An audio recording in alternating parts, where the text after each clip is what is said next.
Welcome to today's episode of Heard and Seen Around. I am Rajesh Karipurath. This is my take on macroeconomic and geoeconomic data points, which I find interesting. I hope you enjoy watching it as much as I enjoyed curating it.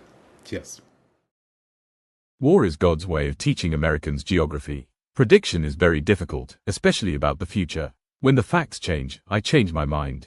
What do you do, sir? Academics are not interested in being right. They're interested in not being wrong in a verifiable way. Ignorance more frequently begets confidence than does knowledge. People talk about the US like it only exports apps, memes, and investment bankers. Meanwhile, America's manufacturing sector alone is bigger than the entire economy of Italy. That's the underrated story here. US manufacturing output still exceeds most national economies, and its manufacturing value added per worker absolutely dwarfs everyone else at over $220,000 per worker. In other words, America did not stop manufacturing. It just moved from making cheap t-shirts to making semiconductors, jet engines, pharma, and machines complicated enough to require 7 software updates before lunch. For years, the global economy was basically America playing chess, while China built the chessboard. Now, China's economic scale is starting to rival the US across trade, manufacturing, R&D, and even diplomacy.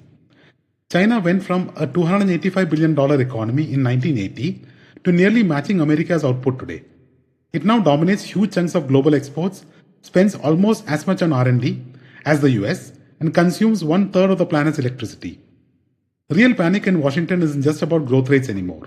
It's that China climbed the value chain faster than expected, from cheap toys to EVs, semiconductors, AI, and advanced manufacturing.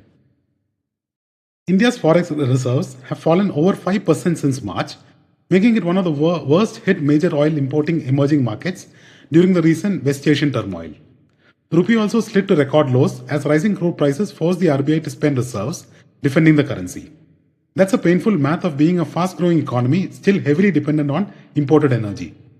What's striking is that several other emerging markets have actually preserved or even increased reserves during the same period, while India saw one of the sharpest drawdowns. And here's the irony.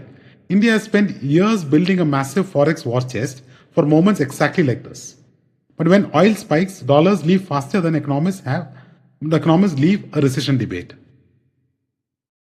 Wall Street may have accidentally discovered India's most successful export category, CEOs. A portfolio of major US companies run by Indian origin CEOs would have turned $1 into $8 since 2011 versus just $7.7 for the S&P 500. That's a stunning 30% annual return, more than double the index. From Microsoft and Google to Nvidia suppliers and cybersecurity giants, Indian origin executives have quietly been running some of America's most valuable companies. Turns out the brain drain story evolved into something else entirely. India trains the talent, Silicon Valley hands them the corner office, and shareholders send thank you cards.